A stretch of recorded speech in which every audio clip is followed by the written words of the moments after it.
Welcome back to Gabbin, Gridiron, everybody. I'm Josh McSwain, joined as always by co-host AJ Torres. We got wrap up of Week 1 NFL action, and we'll give you our predictions for Week 2. Historically, one of the hardest weeks to predict because of all the overreactions to Week 1, which we'll get into right now. So one thing that might have been an overreaction, maybe not, after missing a game-winning field goal in Houston, the Indianapolis Colts got rid of kicker Rodrigo Blankenship. Oh boy, how do you start the day one of week 2? By getting canned. Not ideal. It is not. They haven't signed a kicker immediately. Of course, they're going to have one before they go to Jacksonville this week, but Chase McLaughlin and Lucas Havrisik have been signed to the practice squad. One of them, presumably, will be the guy in North Florida Sunday. I mean, it's just like there is no mercy for kickers anymore, but sometimes you see kickers get a second chance. If you remember a few years ago, Daniel Carlson, he struggled the first few weeks with the Vikings. They got rid of him. He resurfaced with the then Oakland Raiders. Then he went to Vegas with them. And now he's one of the best kickers in the league. It goes by confidence and, it's just luck, practice. I mean, some guys gave Koo a little bit of grief because they said the kick was too low, but you're trying to make him shoot for over 60 yards. You're going to have to go down a little bit.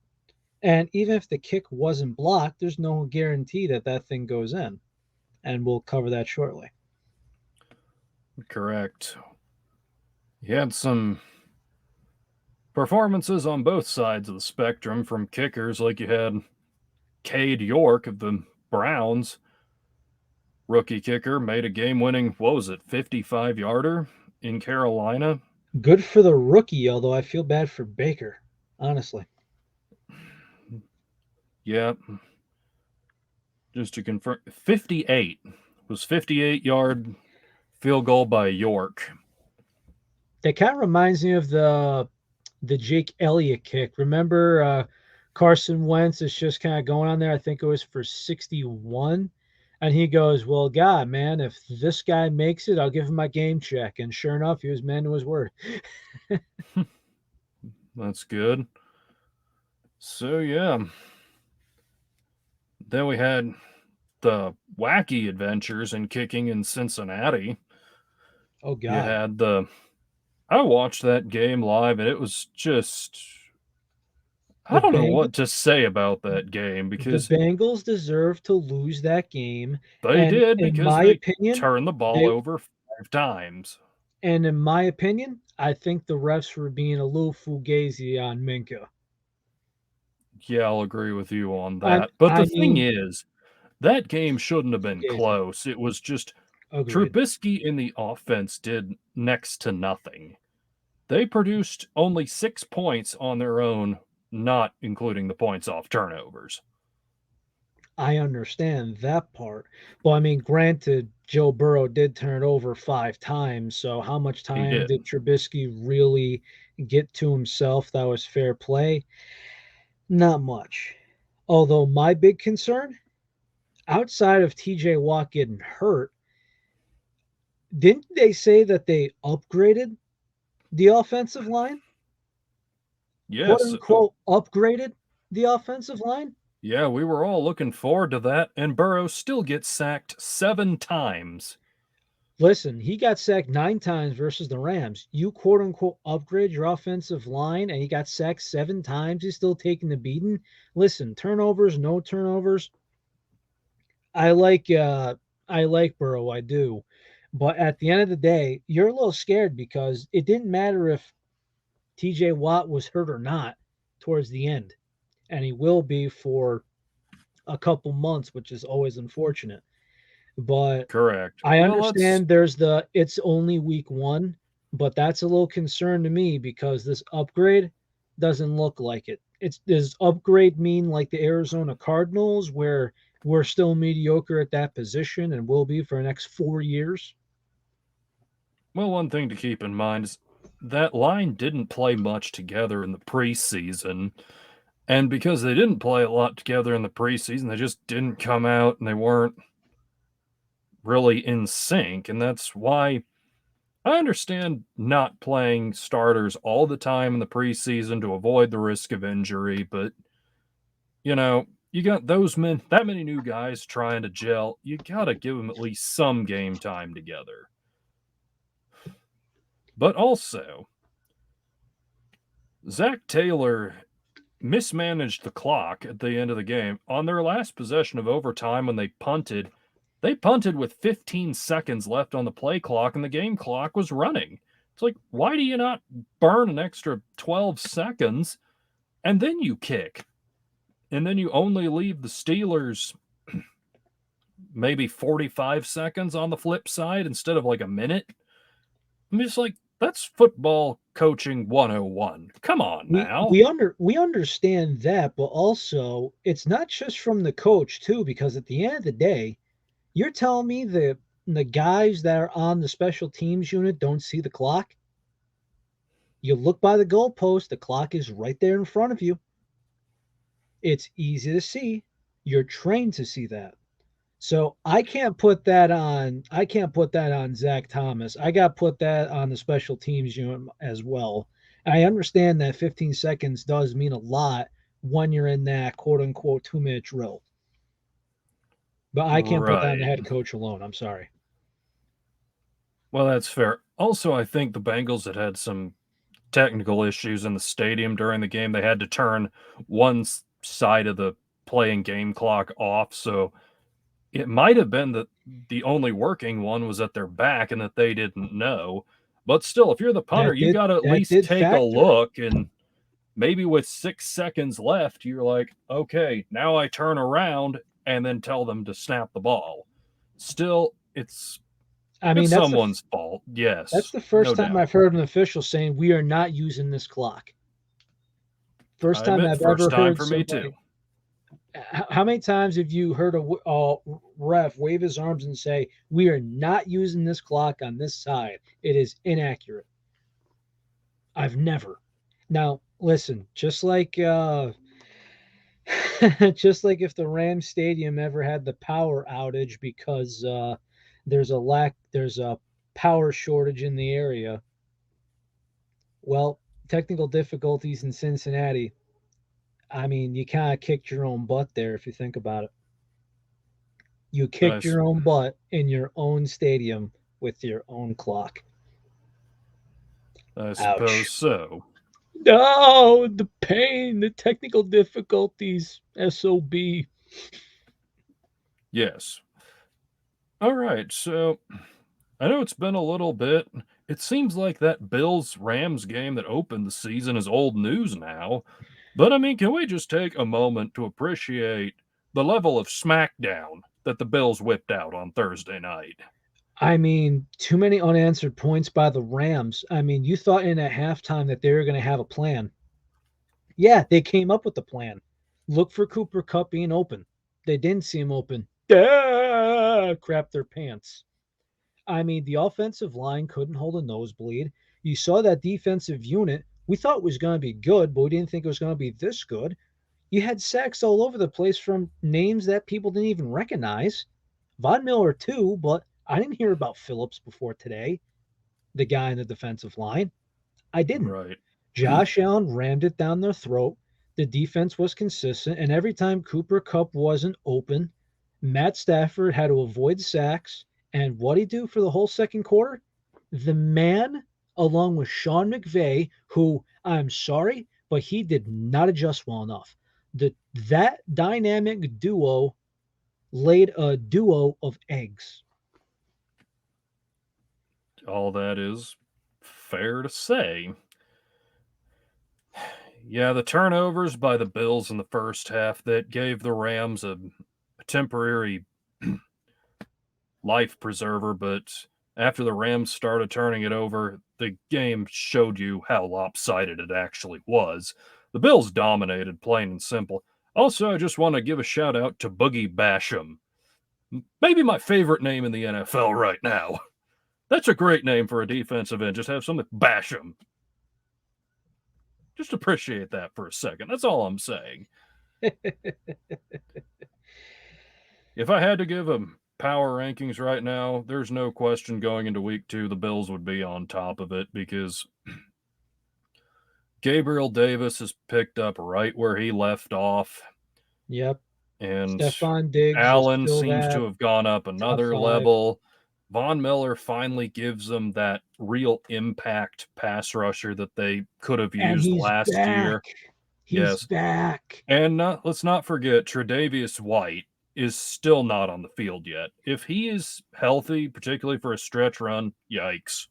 And to be honest with you, the way that they're playing, this isn't like JJ Watt where you have to rush him back. Tre'Davious White, dude, if you need an extra week, go for it. It can wait. Yeah, I would agree.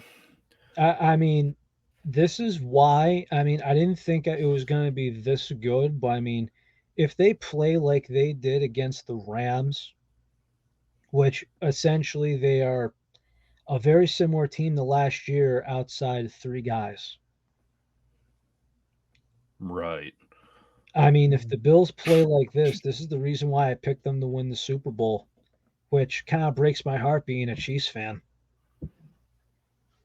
Yep. It But I looks like just got to be Mahomes honest. Allen could be the new Manning Brady series that I is keep must hearing watch. I keep hearing these rivalries going. I hear him Lamar, him Allen, him Burrow. I mean, however you want to put it, I think Josh Allen and Mahomes are basically the top two, and that's your tier one. I'm trying not to be biased here, but every single week, doesn't matter the competitor, we know what they bring. And there's just not any inconsistency where you're like, hey, you're a top 5 in the game. What are you doing?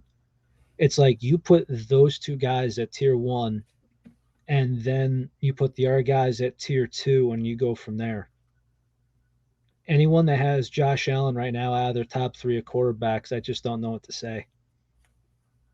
And I hate to say it because the reason why I say those are the tier ones is because we just saw Tom Brady obviously is getting older. And what happened with Rodgers and Russell Wilson week one? Those guys, they browned their pants. Well, once again, this is week 1 and overreactions abound. I'm not going to write Brady off just yet. I wouldn't Oh, even write the I'm other not two either. off just yet. I mean, think about it. The Bucks offensive line was, you know, about as holed up as Swiss cheese. I will say though, they held up better in the second half. A little bit And better, yes. I mean, that's with 3 guys down. I think we're to 4 now because they lost Donovan Smith, their left tackle, in the middle of the game. They're already missing their 3 interior guys. Well, at least the 3 interior guys from last year. One of their guards might still have been the planned week 1 starter, but still, Shaq Mason. I think he was pegged as the right guard, but he's still new. That's my point. Got any guys from the parking lot, but unfortunately, Bill Belichick isn't here to scout them out for you, Brady. Come on, you have to admit those are the 2 positions that Bill Belichick seems to find from the parking lot: offensive linemen and running backs. It is true, and it's ironic that he can't find anyone in the draft. He's one of the worst drafters I've ever seen. Great coach, but his drafting is just awful. But I'm getting sidetracked. Let's get back to the week 1 action. Really good game was the first game for the Commanders as they took on the Jaguars. Carson Wentz, redemption. 4 touchdown passes, including the game winner. And honestly, the Jaguars looked fairly decent in this game, too. James Robinson said, yeah, I'm back. I'm still here. Trevor Lawrence, other than the 1 interception, fair performance. So, despite the loss, if I'm Doug Peterson, I would come away from that feeling at least okay. I agree. I agree. I mean, nothing was bound to be perfect for this game, but it was competitive all the way through. And for your first game with a new organization, I think that's plausible. Also, if you go with the takeaways here, Christian Kirk was paid as a wide receiver one, and he showed it. 6 catches, 117 yards. I mean, only caught half of his targets. I mean, take that as you might, but I mean, threw the ball halfway around. This running back duo could be potentially one of the best in the NFL. And did you see that one hit on Travis Etienne where I'm actually surprised he got up? No, I didn't. Oh my goodness. It was the second crash heard around the world where I hear fans in the stands gasp, and I'm like, how did he get up? That guy's nails. He earned my respect. Definitely. Well, let's move on to another game. A result we've already kind of made reference to, but I think surprised a lot of people, which was the tie between the Colts and the Texans. I mean, I said I thought this game would be closer than people thought, but I mean, if you just look at it from a yardage standpoint, the Colts were a lot better. Matt Ryan, 352 passing yards. Jonathan Taylor, 161 on the ground. Davis Mills, 240 through the air, couple touchdowns. Meanwhile, the running game for the Texans averaged 2.8 yards a carry. That's just sad. O.J. Howard, how'd he come? What hole did he come out of? Well, he caught 2 touchdowns. Well, not only that, but when's the last time that the Houston Texans have utilized the tight end? When Owen Daniels was playing. And occasionally Darren Fells before he got too old. Right. But shout out to Jerry Hughes. 2 sacks and an interception, free agent signee from the Bills. Working out good in Lovie Smith's defense. I really think Mills at this point should be considered the best quarterback of the 2021 class so far. So far, I mean, the jury will still be out, and there's a little bit of competition, but you can't argue with Yes. that. And speaking of, I Right. regret not picking up Woody Pay on my fantasy team. 2 sacks, 6 tackles, Malone. Very Right. good performance. The only thing that was bad, in my opinion, is that if you look at it, majority of their points came in the fourth quarter, and Specs who got the boot, well, I'm sorry, but when you give your opponent a pass to the 40-yard line twice in one game, once is by accident. Two is, bro, you're killing me. And then the choking in the field goals, once, twice, at that level, with all the talent around, you get the boot. It's sad, but it is what it is. He'll get picked up eventually by some team, just don't know who. Right. But continuing on second year quarterbacks, we had 2 of them going at it in Chicago. And I called this upset. Yay! Yay. Justin Fields and the Bears took down the 49ers. I will say neither quarterback looked all that good. Of course, the weather was dreadful up there. And But that is one of the worst fields in the NFL. That true, I mean true. that the fact that you got wet mops going and the I've never seen a field where instead of it going into the turf itself, it's actually sweeping off the top of it. I'm not sure if it's because it doesn't drain well. I understand that's on a baseball field where it needs to drain, but come on, that was absolutely awful. Those were some of the most piss poor conditions I've ever seen. And the fact that, I mean, if you look at the completions with the weather, Fields was 8 for 17 and Lance was 13 for 28. Those completion percentages are terrible. Yeah, they set offensive football back about 60 years. Yeah. But, anyways, I still think that Fields could have the potential to be a pretty good quarterback in the future. But, yeah, with Lance, I just don't know if the 49ers are really going to screw up his development, because we talked about it last week that we weren't sure he was really ready. And now, since they decided to keep Jimmy G, you're wondering if he's going to start looking over his shoulder again, which was the exact scenario they were trying to avoid. On top of that, I was listening to some radio. I was over taking a drive. If anyone in the audience has ever listened to WFAN 660 New York, Mark Malusis was on, and he's a very respectable man in the industry. And there's this big debacle, and it's going to be the talk of all season, possibly next season, of Jimmy Garoppolo or Trey Lance. And everyone for the last, 3 or 4 years has said he's more handsome than talented, correct?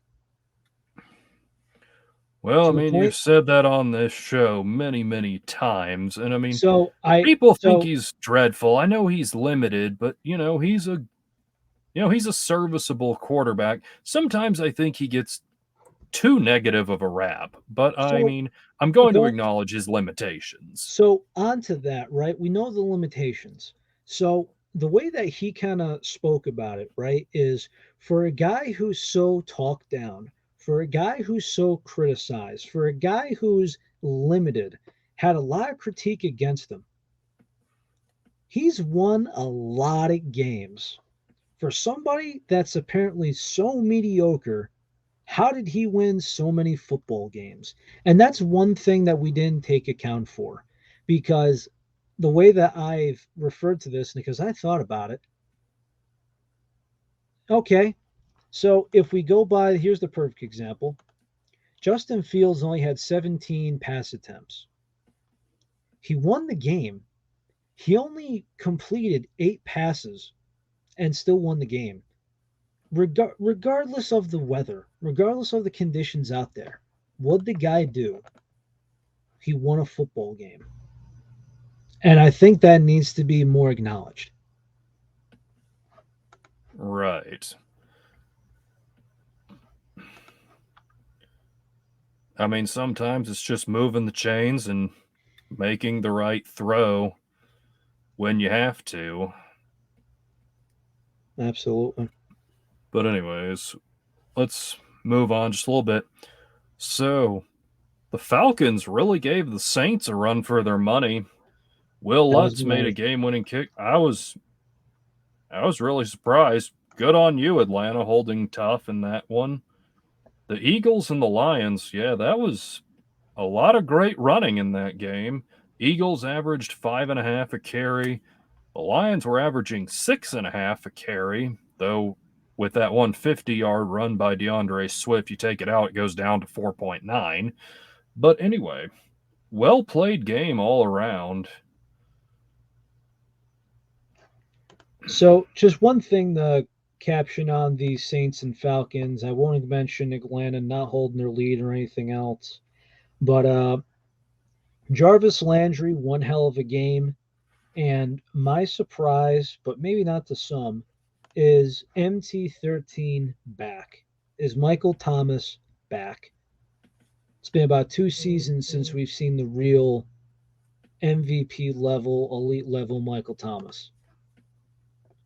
5 catches, 57 yards, 2 touchdowns. I He's don't back. know that he'll ever be back to what he used to be, but I still think he can be a productive player. Got a lot of weapons on that team. He may not produce the numbers, but is the talent still there? To my surprise, with all the injuries and all the BS, I think it's there. Sure looks like it. Well, a game that we both got wrong. The Patriots went and really laid an egg in Miami. Yeah. Mike McDaniel got it done, although it should be noted that the Dolphins really seemed to do well against the Patriots in Miami, even during the Brady years. I think 8 out of the last 10 years they've won in South Beach. And, everybody made a huge deal about all the weapons that are on the outside for the Dolphins. You got Hill, you got Gesicki, you got Waddle. It's just, would Tua be good enough? Tua didn't light it up, but I mean, he didn't make those crucial mistakes. And we talk about dudes that can manage a game. If that's what Tua is, maybe this Dolphins team has something. I still think it's disappointing because you don't draft a guy with the 5th overall pick to just be a game manager. But still, something to keep our eye on this year. I mean, and he has some sort of back injury lingering too. I mean, Mac Jones, efficient. 21 for 30, 213, a touchdown, an interception, and he did lose a fumble. So, the turnovers will obviously kill you. So, 2 turnovers by Jones, 1 by Nelson Aguilar. And even though Tua did not throw, he still doesn't throw a good ball to me, but it was still just good coaching, good management, and they spread the ball around a lot, and they just did the job well. Jalen Waddle looks great. Hill looks great. Just so many weapons and a lot of potential on this team. Yep. Well, the Ravens beat the Jets like we all expected. Any comments on this Browns-Panthers game that we haven't made already? We talked about the Baker revenge tour, and he was just okay. Jacoby Brissett was, serviceable. 157 yards, touchdown pass. Nick Chubb ran for 141 yards. That Panthers defense, I thought, was much better. So we talked about how the Browns line is not the same, but if you look at it, Nick Chubb ran him over.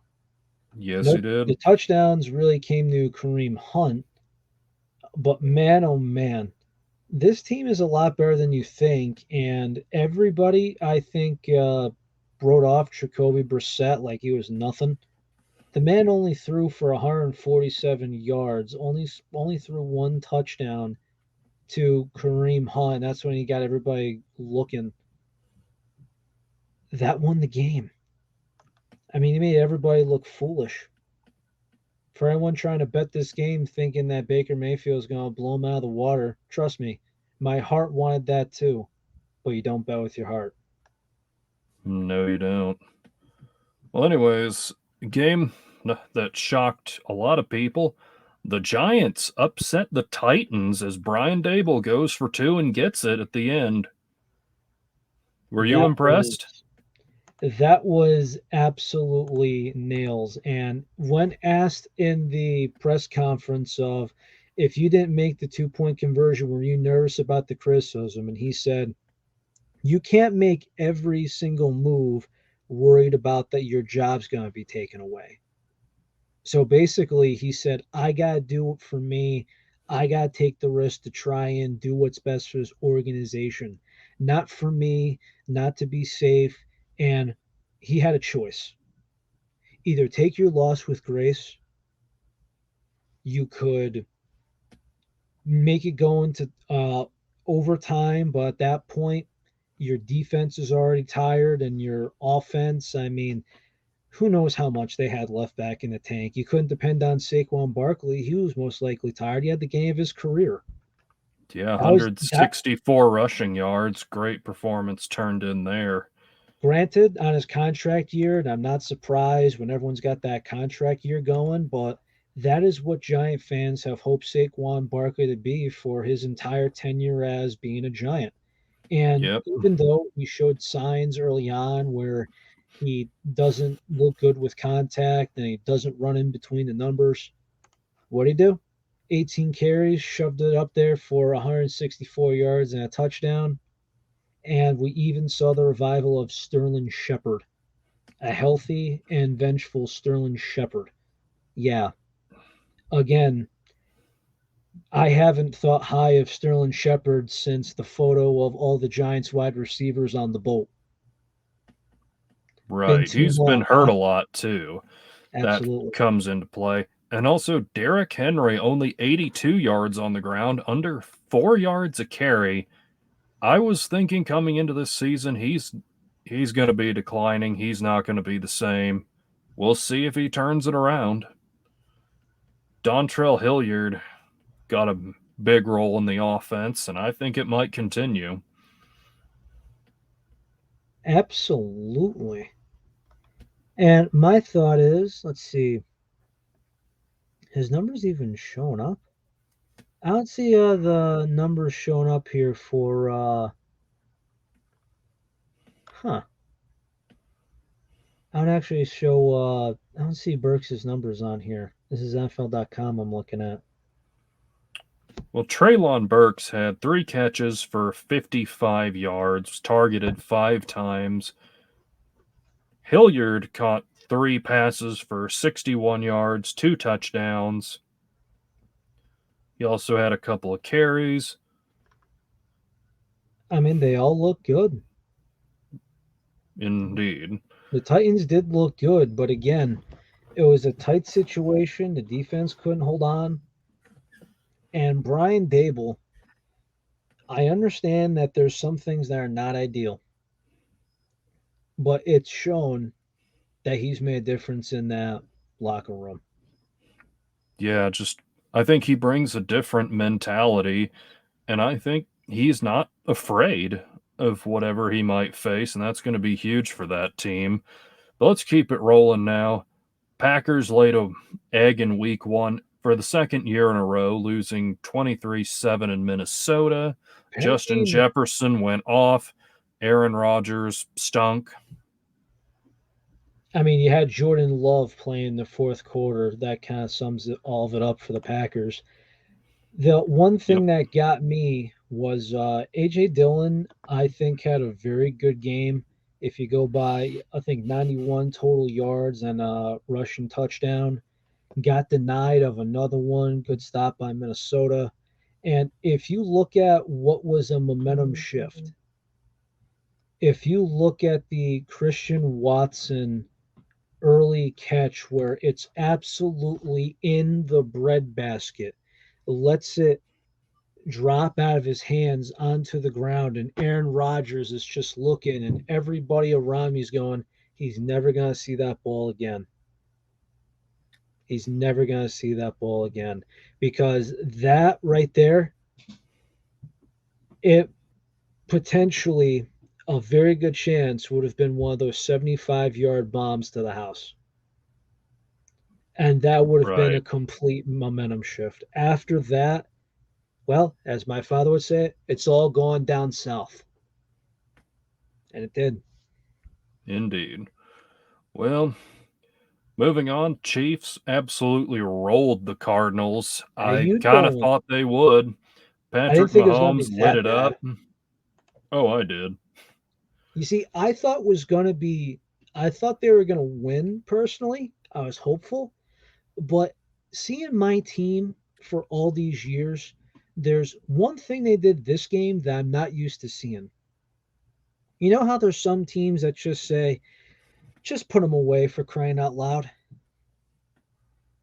Well, there's been so many times where I've seen Andy Reid and company let off the gas.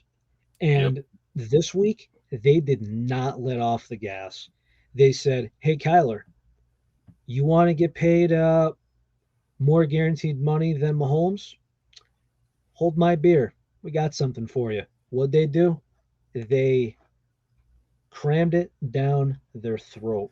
5 touchdowns for Mahomes. I mean, could have went 6, but he was nice. Gave it to the rookie running back. That was that to me as a fan was absolutely beautiful. And if you're a Cardinals fan, that was pain.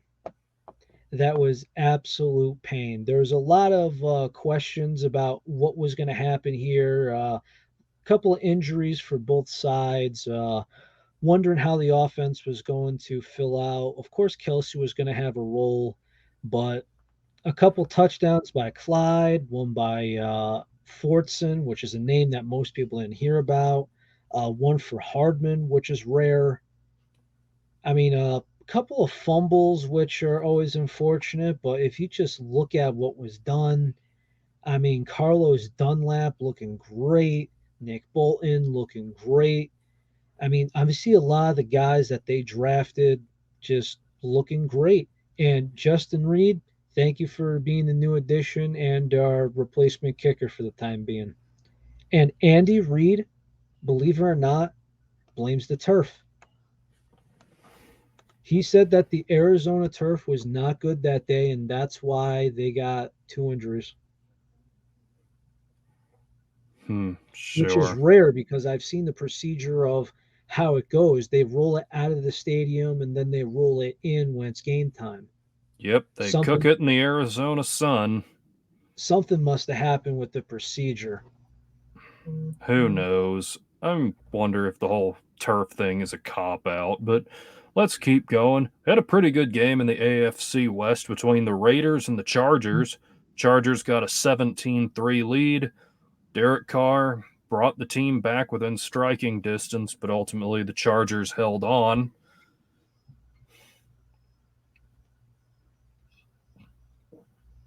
Not much on the ground from either side. Eckler, I think, had 36 rushing yards. Josh Jacobs with 57. Adams had himself a day in his Raiders debut with 10 catches for 141. That was really a good game. It Kept was. kept it close, which is what was nice. Yeah, Granted, I liked my game because it was my team, but I'm right, starting to right. really some of the matchups being non-biased. I'd say some of the best matches I've ever seen the last couple of years. It's been between the Raiders and the Chargers. Wouldn't you agree? Yeah, they always play entertaining games. And they've made it close the entire time. Correct. Well, let's move on to Sunday night football debacle. So the Buccaneers defeated the Cowboys 19-3 in another game that was really stagnant.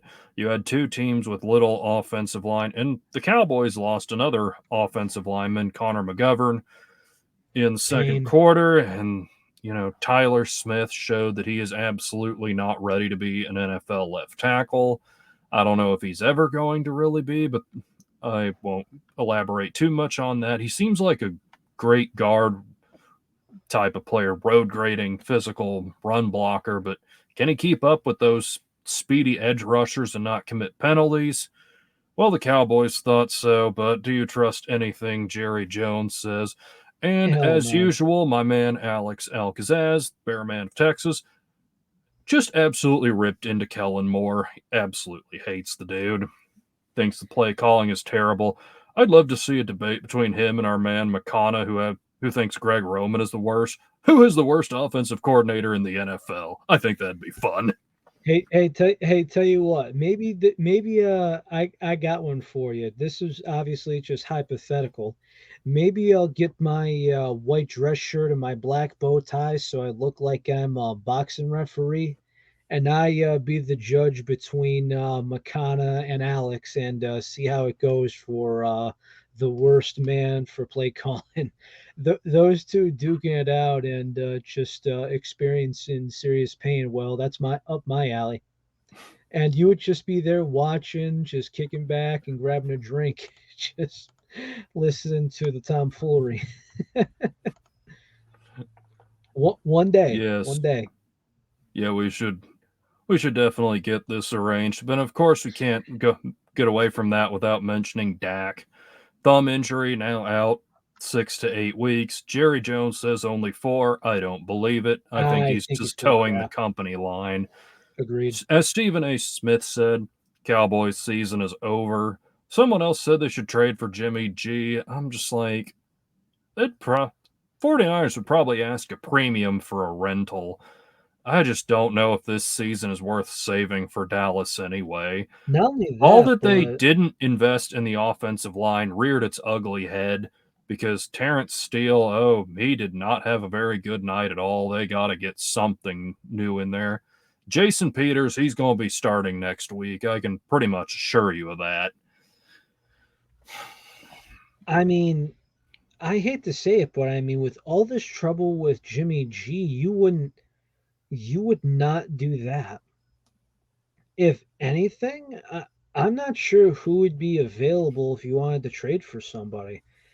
And Cooper And Rush really isn't that bad. I think let's just let Rush show what he's got and that's all you just can do. go from there. Yeah, I'd agree. I Now, mean, okay, if unless you are a win now team who has their quarterback down and you don't want to rebuild or anything else, I mean, what quarterback is really on the market right now? Because I think Jimmy G's off the table. And I think if somebody wanted him, I think they would have done it by now. probably. I mean, who now? Jordan Love? Oh boy. But at the same time, if you're the Packers, you face the Cowboys in the playoffs. You know the Cowboys could be a playoff team. So this is the part where you kind of go, why would we help a competing playoff NFC team? You just wouldn't. I'd agree with you on that. Finally, on Monday night, another case of bad clock management as Denver was down 1 point in the last minute of the game. On a 4th and 5, they let the clock down and decide to kick a 64-yard field goal instead of giving Russell Wilson 45 seconds and more time to work with. I mean, Russell Wilson's a future Hall of Famer. You got to let the guy go make a play for you. I didn't get it. There's a couple of things I have to say about that one. First off, as far as the red zone, there being two fumbles, that was very crucial. It is correct. The And Broncos two, were the better team, but they screwed themselves. they could not finish. They choked. I understand that the defense isn't a doormat, Is but for not. crying out loud, the two fumbles just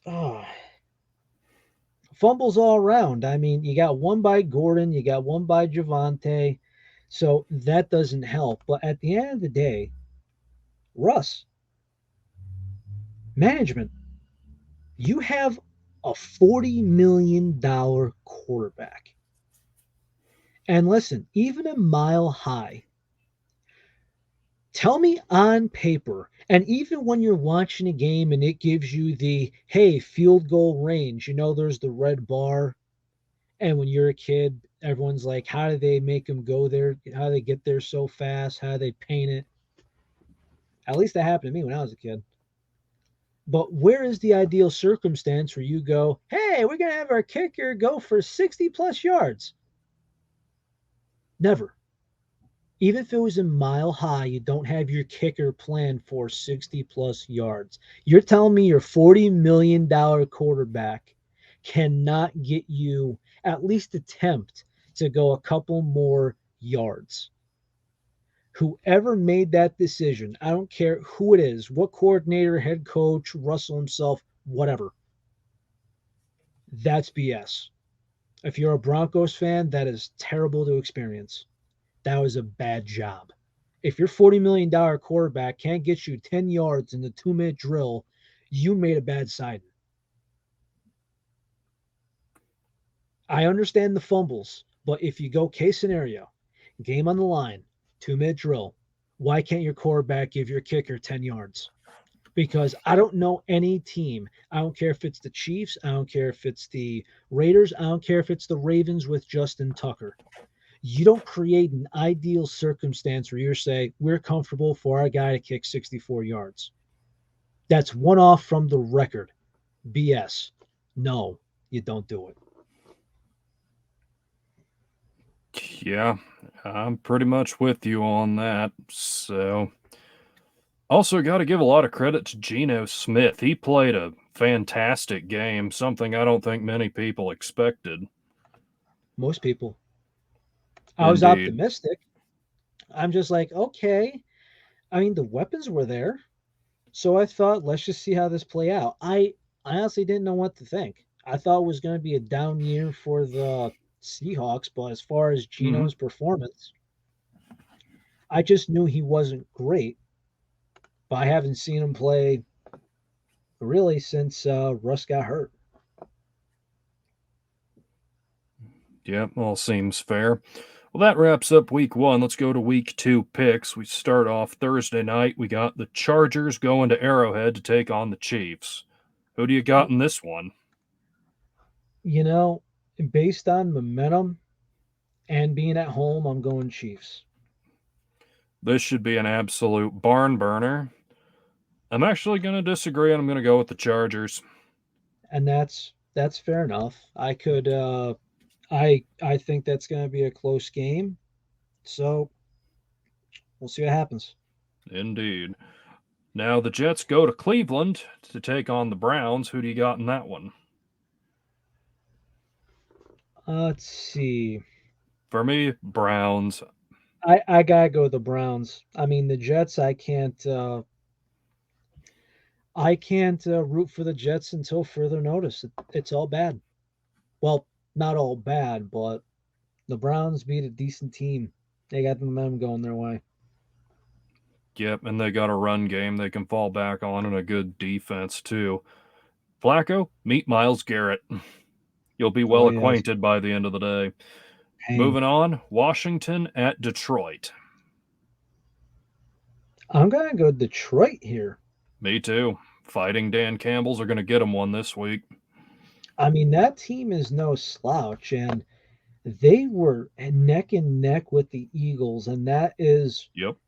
as far as I'm concerned, we didn't talk much about that game, but I mean, I'm starting to really believe in Jalen Hurts as the time goes on. The way that I would describe him in words of Barry McCacken are the Diet Lamar. Okay. That is one Twitter account I just hope to forget about. But, His, anyways, his YouTube content's actually very good, I will say. hmm, Very, very good, I promise you. But going forward, the Lions, I want to see them win. yep, fighting Dan Campbell's. Go get him. Yep. New America's team.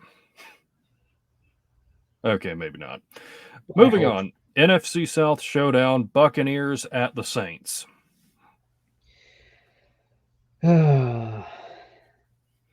I still think that defense is too good. I understand that this would be a nice revenge game for Jameis, but I'm going Bucks.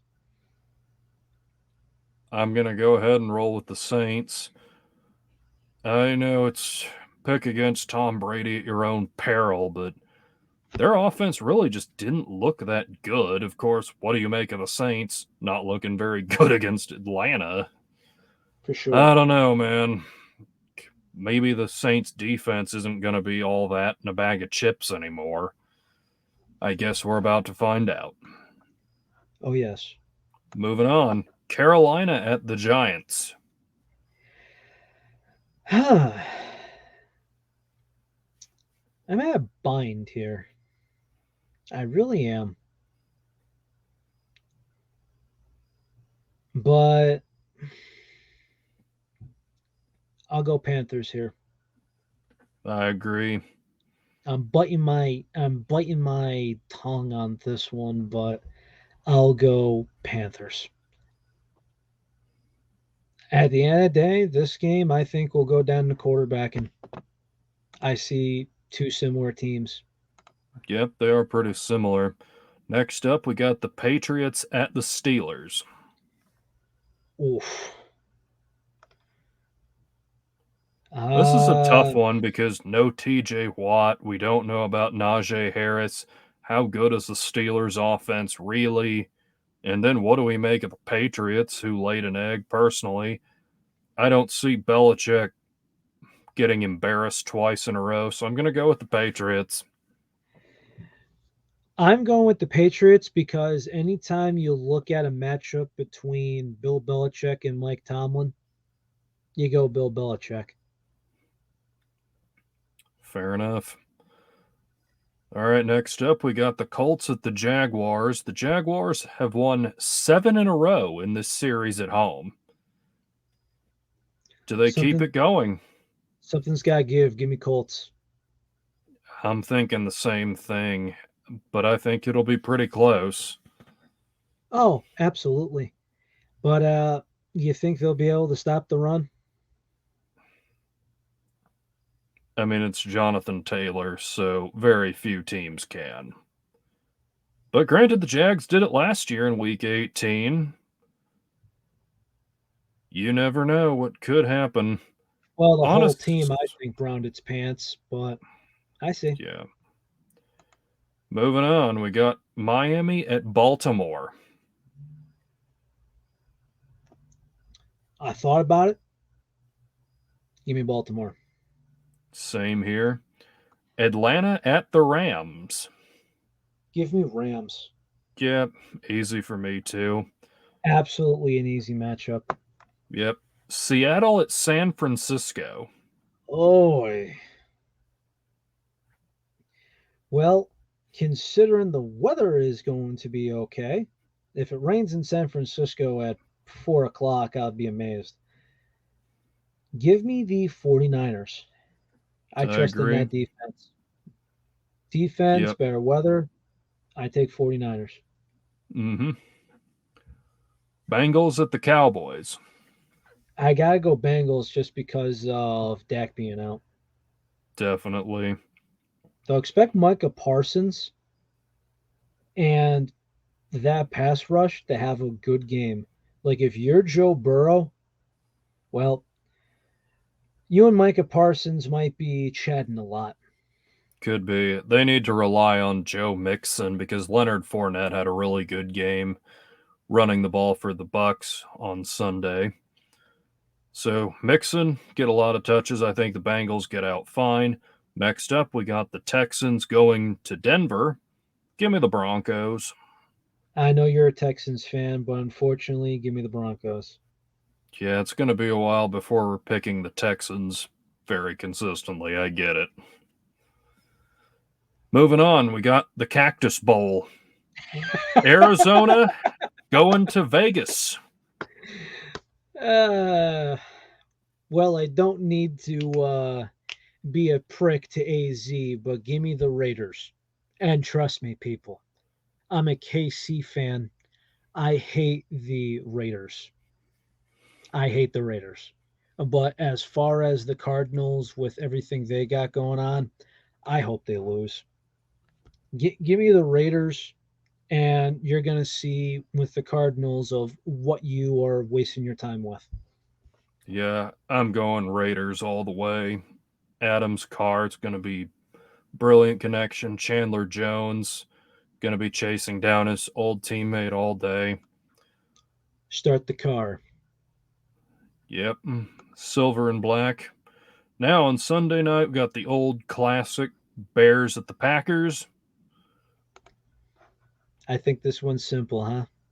Yep, he Eight-ear, still owns that team, so give me the green and gold.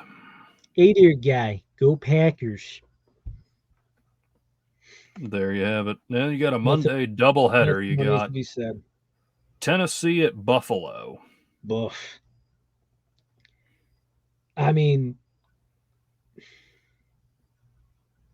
I think this is going to be a Bills shellacking.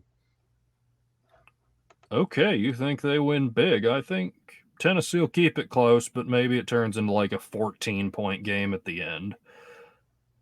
Finally, we got Minnesota at Philadelphia.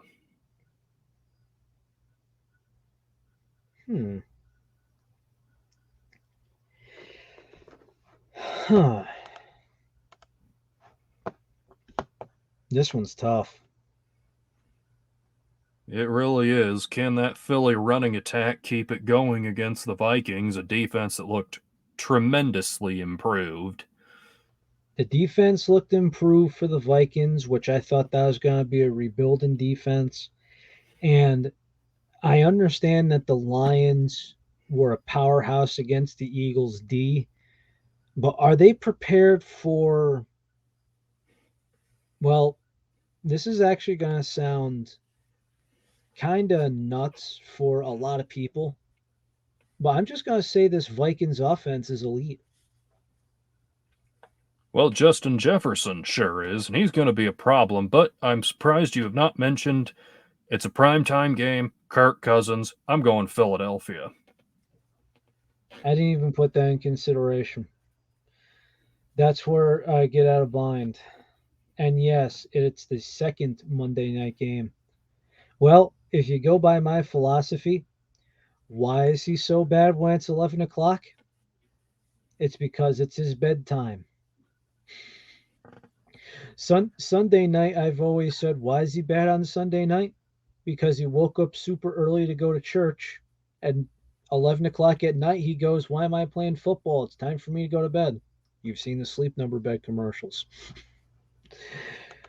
Oh, man. It's tough, but the planets being aligned say Eagles.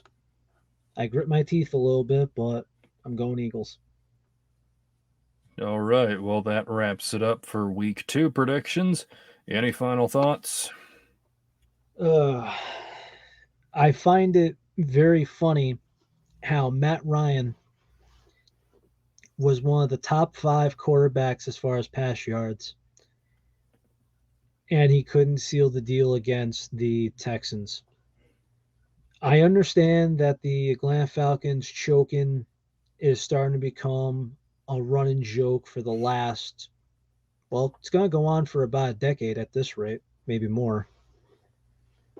I'm looking at Matt Ryan to improve because I hope that this whole, oh, Atlanta could never score in the red zone, if we learn that's a Matt Ryan thing, that's going to impact a lot of people.